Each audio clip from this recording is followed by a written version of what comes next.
प्रिय बहनों, प्रभु यीशु मसीह के नाम में और जिए विमेन की तरफ से आप सबों का इस ऑडियो सीरीज़ में मैं स्वागत करती हूँ। जिए विमेन बहनों के लिए बना है और इसमें बहनों की आत्मिक उन्नति से जुड़ी हुई हर एक विषय पर हम बात करेंगे। आज का विषय जो हमने लिया है वो है समस्याएं।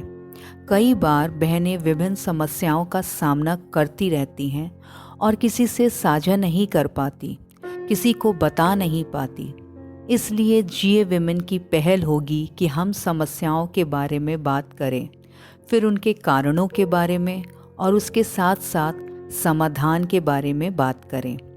ये समाधान पूर्ण रूप से हो सकते हैं, आंशिक रूप से, या समस्याओं के साथ ही जीवन चलेगा। हमने इसे 3 भाग में बांटा है। पहले भाग में हम उन बहनों को रखेंगे जो परिवार से जुड़ी हुई समस्याओं का सामना कर रही हैं।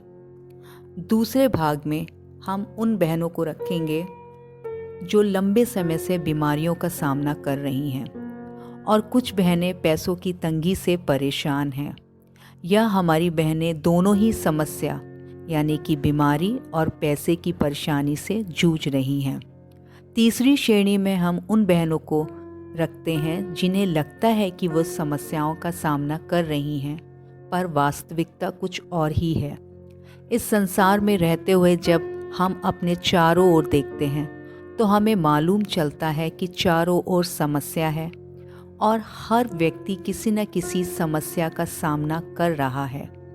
पूरा संसार पाप की चपेट में है और इसी कारण दुष्टता, अन्याय, लड़ाई झगड़े को, झूठ, नफरत, बदले की भावना, गाली गलौज, एक दूसरे को नीचा दिखाने की चाहत को हम लोगों में देख सकते हैं।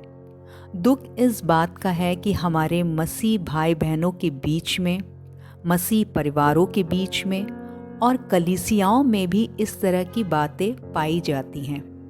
सभी बातों को देखकर हमारा मन कमज़ोर होता है।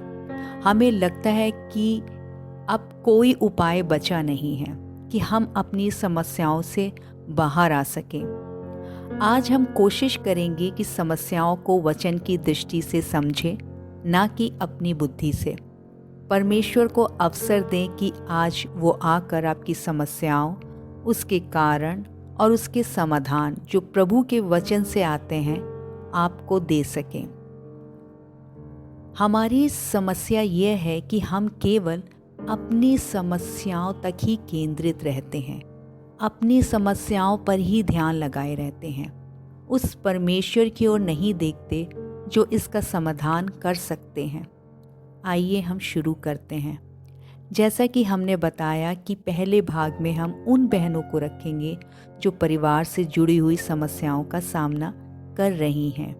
ये समस्याएं या तो आपके रिश्तेदारों से मिल रही हैं या फिर आपके पति या उनके परिवार से। कई बार बहनों की समस्या उनके पति स्वयं होते हैं। कई बार बहनें महसूस करती हैं कि पति का झुकाव परिवार के बाकी सदस्यों पर ज़्यादा है और उन पे कम। आपको आपका मूल्य उस घर में कुछ भी नहीं है ऐसा प्रतीत होता है, क्योंकि आपका जो हक है, जो समय आपको मिलना चाहिए था, जो जगह आपको मिलनी चाहिए थी, वो किसी और को मिल रही है और मन कड़वाहट से भर जाता है। कई बार समस्याएं सगे संबंधियों द्वारा खड़ी की जाती हैं। रिश्तेदार या सगे संबंधी हर बात में हस्तक्षेप करते हैं, अपना नियंत्रण परिवार वालों पर लेने की कोशिश करते हैं। छोटी छोटी बात पर लड़ाई झगड़े करना, झूठी बातें गढ़ना, हर तरफ आपकी बुराई करके आपके बारे में गलत चित्र प्रस्तुत करना, ये उनके प्रतिदिन का काम हो जाता है। जब ये सब बातें आप पति से करना चाहती हैं तो घर का माहौल खराब हो जाता है, लड़ाई झगड़े होने लगते हैं और धीरे धीरे मन में कड़वाहट और भी बढ़ती जाती है और आप सोचती हैं कि कब ये सब बातें ठीक होंगी। आज के समय में माता पिता होना आसान बात नहीं है। यदि आपके बच्चे जवान हैं तो समस्या और भी कठिन हो जाती है। बहनें अपने बच्चों से प्रेम करती हैं और उनका अच्छा चाहती हैं, लेकिन कई बार बच्चे अपने जीवन में रोक टोक और किसी भी प्रकार की सलाह को पसंद नहीं करते। उनके जीवन में बाहर वालों का नियंत्रण ज़्यादा होता है। बच्चे सम्मान और प्यार बाहर वालों को ज़्यादा देते हैं और आपको कम। मैंने यहाँ पर कुछ ही समस्याओं के बारे में बात की है। आइए हम कारणों के बारे में जानें। लेकिन जो कारण मैं प्रस्तुत करने जा रही हूँ वो पहले भाग में आने वाली बहनों के लिए हैं। पहले भाग में हम परिवार से जुड़ी हुई समस्याओं के बारे में बात कर रहे थे। कारण नंबर 1, परमेश्वर के साथ एक सही संबंध का ना होना। कारण नंबर 2, वचन को समझने में चूक होना। कारण नंबर 3, लोगों को खुश करने का प्रयत्न करना। कारण नंबर 4, प्रभु के बनाए हुए तरीके से कार्य ना करना। कारण नंबर 5, धीरज का ना धरना, धैर्य न रखना। कारण नंबर 6, प्रभु के लोगों से संगति का ना होना। आइए हम पहले कारण पर चर्चा करते हैं। आप चौंकिए नहीं कि मैंने कहा परमेश्वर के साथ एक सही संबंध का ना होना। कई बार हम परमेश्वर को समझने में गलती कर जाते हैं। उसका कारण है कि हम अपनी सांसारिक बुद्धि का इस्तेमाल करते हैं। ये बात सत्य है कि परमेश्वर आपसे बहुत प्रेम करते हैं और आपको समस्याओं में देखकर खुश नहीं हैं, परंतु दुखी हैं। लेकिन दुख की बात हमारे लिए ये है कि हम भी परमेश्वर को और उसके चरित्र को समझते नहीं हैं। हम ज़्यादा ध्यान इस बात पर देते हैं कि परमेश्वर प्रेमी है, लेकिन इस बात को भूल जाते हैं कि परमेश्वर पवित्र भी है और न्यायी भी है। यदि हम भजन संहिता 103 पढ़ें और उसके हम 3 पद को, 6 पद को और 8वें पद को देखेंगे। ये दाऊद का भजन है, दाऊद ने लिखा है। इसके 3 पद में लिखा है, जो तेरे सब अधर्मों को क्षमा करता और तेरे सब रोगों को चंगा करता है। अगर हम 3 पद को देखें तो वहाँ पे लिखा है कि परमेश्वर क्षमा करता है और चंगा करता है। 6 पद में हम देखें, वहाँ पे लिखा है, यहोवा सब पिसे हुओं के लिए धार्मिकता और न्याय के कार्य करता है। यानी कि इस पद के अनुसार परमेश्वर धर्मी और न्यायी है। 8वें पद में हम देखें तो उसमें लिखा है, यहोवा दयालु और अनुग्रहकारी, विलम्ब से कोप करने वाला और अति करुणामयी है। यानी कि यहाँ पे परमेश्वर को दयालु, अनुग्रहकारी, विलम्ब से क्रोध करने वाला बताया गया है। 3 पद से लेकर 8 पद तक, 3, 6 और 8 पद में परमेश्वर के बारे में जो लिखा है, क्षमा करने वाले हैं, चंगा करने वाले हैं, धर्मी हैं, न्यायी हैं, दयालु हैं, अनुग्रहकारी हैं, विलम्ब से क्रोध करने वाले यानी कि क्रोध में धीमे, अति करुणामयी परमेश्वर है। जिस परमेश्वर के पास आप सहायता मांगने जा रहे हैं, उस परमेश्वर के इन गुणों को कभी ना भूलें। यदि हम 10 पद और पढ़ें तो उसमें लिखा है, उसने हमारे पापों के अनुसार हमसे व्यवहार नहीं किया। यदि उसने हमारे पापों के अनुसार हमसे व्यवहार नहीं किया तो परमेश्वर आपके सताने वालों के पापों के अनुसार उनसे कैसे अलग सा व्यवहार कर सकता है। जिन लोगों के द्वारा आपको दुख पहुंच रहा है या आप जिन लोगों के द्वारा सताए जा रहे हैं, परमेश्वर अपने कार्यों को उनसे नहीं परंतु आपसे शुरू करेगा। परमेश्वर आपको पहले दिखाएगा आपकी कमियां, आपकी कमजोरियां और फिर उन पर आएगा जो आपको सताते हैं। आप घबराइए नहीं यदि मैंने कहा कि परमेश्वर आपसे शुरू करेगा। कई बार हम अपने जीवन की कमी घटी को भूल जाते हैं कि हमें कहाँ बदलने की आवश्यकता है, उस पर ध्यान ही नहीं देते, पर अपने सताने वालों की गलतियां हमें दिखती हैं। परमेश्वर ने हो सकता है ऐसे लोगों के बीच में आपको इसलिए रखा है कि आप उनके जीवन के लिए प्रार्थना करें। यदि आपको अवसर मिला बदलने का, क्षमा प्राप्त करने का, ठीक उसी रीति से परमेश्वर आपके सताने वालों को मौका दे रहा है कि वो अपने पापों से मन फिराएं और परमेश्वर की क्षमा को प्राप्त करें। इसलिए कई बार बहनें अपने आप को ऐसी परिस्थिति में और ऐसे परिवारों में पाती हैं। यदि आपको परमेश्वर के साथ सही संबंधों में आना है तो आपको परमेश्वर के वचन के अनुसार समझना होगा। यदि आप मेरे साथ खोल लीजिए मत्ती की किताब, उसका 5वां अध्याय और उसकी 43 पद से हम आगे को पढ़ेंगे।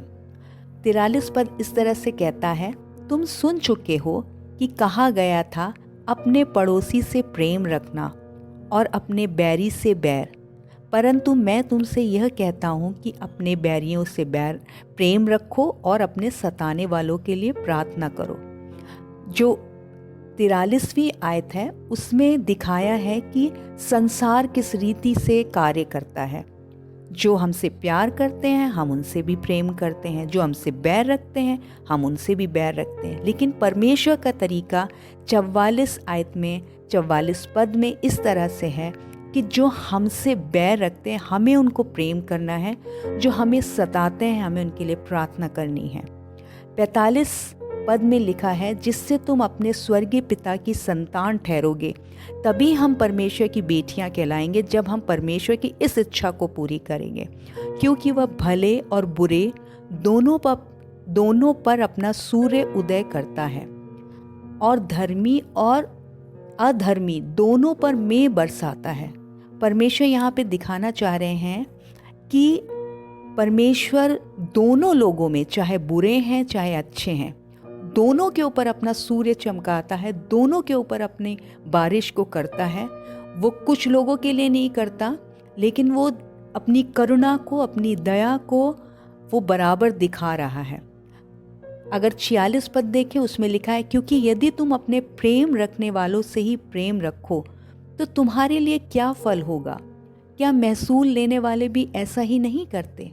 कहने का तात्पर्य है, कहने का मतलब ये है कि अगर हम अपने प्रेम करने वालों से प्रेम करें और हम अपने बैर रखने वालों से बैर रखें तो हम बिल्कुल संसार की रीति से कार्य कर रहे हैं। यहाँ पर हम परमेश्वर के सोचने के स्तर को देख सकते हैं।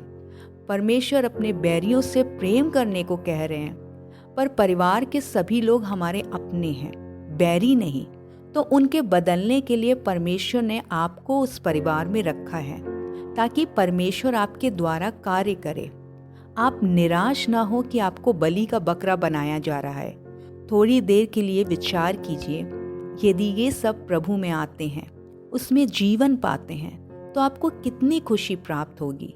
आप उन्हें प्रतिदिन क्षमा करें और विश्वास करें कि प्रभु एक दिन उनके कठोर मन को आपके लिए मुलायम करेगा। हमें पाप की ताकत को समझना होगा। आपके बैरी आपके अपने नहीं, या वो नहीं जो आपको सता रहे हैं, परंतु पाप है। इसलिए प्रभु चाहता है कि हम सही रूप से प्रभु को जानें और लोगों पर पाप की पकड़ को भी समझें। पाप ही के कारण लोग एक दूसरे को सताते हैं। पाप ही के कारण लोगों को दूसरे लोगों के साथ दुष्टता करने में अच्छा लगता है। इसलिए पाप को अपने जीवन में से हटाना है और प्रभु की अधीनता में रहकर दूसरों के जीवन में हटाने का प्रयत्न करना है।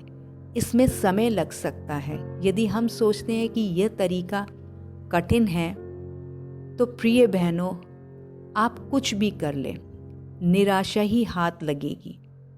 यदि आपको लगता है कोई और तरीका है जिससे हम लोगों को जीत सकते हैं, तो आपको निराशा ही लगेगी, क्योंकि आप समस्या की जड़ पर नहीं परंतु ऊपरी भाग पर काम कर रहे हैं, जो कि हमें कोई फ़ायदा नहीं पहुंचाती।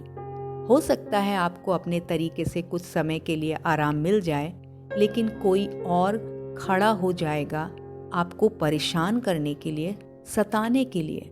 ये संसार इन्हीं लोगों से भरा पड़ा है। आप कब तक बचेंगे? विश्वासी लोगों की समस्या यह है कि वह अपने आप को विश्वासी तो कहते हैं, लेकिन अपने मसीह जीवन को गंभीरता से नहीं लेते, परमेश्वर के वचन को अपने जीवन में प्रथम स्थान नहीं देते। इसलिए ये सारी समस्याएं हैं।